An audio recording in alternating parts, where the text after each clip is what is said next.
ময়াময়া এমন একটি ডিজিজ বা এমন একটি রোগ, এই রোগ হলে যে ক্যারোটিড ধমনী রয়েছে সেই ধমনী অবরুদ্ধ হয়ে যায়, অর্থাৎ সরু হয়ে যায়, যাতে করে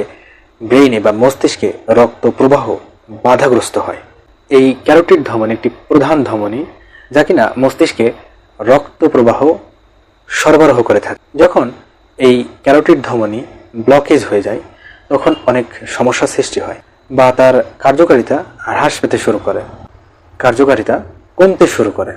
যার ফলে মস্তিষ্কে রক্ত সরবরাহ কমে যেতে থাকে এবং এর ফলে স্ট্রোকের ঝুঁকি বেড়ে যেতে পারে। এখানে একটি বিষয় লক্ষণীয়, যখন মস্তিষ্কে এই ক্যারোটিড ধমনী ব্লক হয়ে যায়, তার কার্যকারিতা হ্রাস পেতে শুরু করে, কার্যকারিতা কমতে শুরু করে, তখন মস্তিষ্কে কিছু নতুন রক্তনালী তৈরি হয়ে থাকে, যেন মস্তিষ্কে রক্ত প্রবাহ সঠিকভাবে হতে পারে, মস্তিষ্কে রক্ত প্রবাহ যেন ঠিকঠাকভাবে হয়। কিন্তু একটি পর্যায়ে এসে এই অস্থায়ী রক্তনালীগুলো আর সঠিকভাবে রক্ত সরবরাহ করতে পারে না। শেষ পর্যন্ত দেখা যায় যে ওই রক্তনালীগুলো তাদের কাজ করা বন্ধ করে দেয়। যখন এই রোগে আক্রান্ত কাউকে যদি ব্রেনের বিভিন্ন পরীক্ষা নিরীক্ষা করা হয় বা এমআরআই বা স্ক্যান এই জাতীয় কোনো পরীক্ষা নিরীক্ষা যখন করা হয়, তখন দেখা যায় তার মস্তিষ্কে রক্তনালীগুলো ধোঁয়ার মতো দেখা যায় বা ধোঁয়ার মতো বোঝা যায়। ময়াময়া সাধারণত শিশুদের বেশি প্রভাবিত করে থাকে, তবে প্রাপ্তবয়স্কদেরও এই সমস্যা হতে পারে। শিশুদের মধ্যে বিভিন্ন উপসর্গ সৃষ্টি হয়ে থাকে, এর মধ্যে স্ট্রোক হতে পারে, বিশেষ করে ইসকেমিক আক্রমণ টিআইএ হয়ে থাকে। অন্যদিকে প্রাপ্তবয়স্কদের ক্ষেত্রে মস্তিষ্কে রক্তক্ষরণ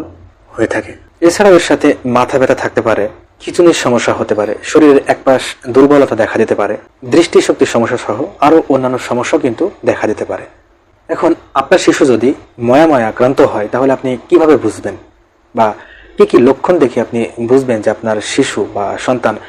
ময়াময়া ডিজিজে আক্রান্ত হয়েছে বা আক্রান্ত হতে যাচ্ছে? প্রথমে যে বিষয়টি বলতে হয় সেটি হচ্ছে শিশুদের ক্ষেত্রে সবচেয়ে বেশি যে সমস্যাটি হয়ে থাকে সেটি হচ্ছে স্ট্রোক হতে পারে, স্ট্রোকের সমস্যা হতে পারে। কখনো যদি আপনি দেখেন আপনার শিশুর শরীরের এক পাশ দুর্বলতা দেখা দিচ্ছে বা এক পাশ দুর্বল হয়ে যাচ্ছে, অসরতা দেখা দিচ্ছে, কিংবা তার মাঝে মাঝেই মাথা ব্যথা হচ্ছে এবং এর সাথে তার যদি দৃষ্টিশক্তির কোনো সমস্যা দেখা দেয়, বিশেষ করে কোনো কিছু পড়তে তার যদি সমস্যা হয় বা কোনো কিছু দেখতে যদি কোনো সমস্যা দেখা দেয়, এবং এর সাথে যদি আপনি দেখেন যে আপনার শিশু বা সন্তানের কথা বলতে সমস্যা হচ্ছে, কথা বলার অস্পষ্টতা দেখা দিচ্ছে, কিংবা আপনার সন্তানে যদি বারবার খিঁচুনি হতে দেখা যায়, কিংবা স্বাদ এবং গন্ধের যদি কোনো সমস্যা দেখা দেয়, এছাড়াও শ্রবণ শক্তির কোনো সমস্যা দেখা দেয় এবং তার সাথে স্পর্শের কোনো সমস্যা হয়, অর্থাৎ স্পর্শের কোনো অনুভূতি যদি সে না পায়, এই সমস্ত লক্ষণগুলো বা এই সমস্ত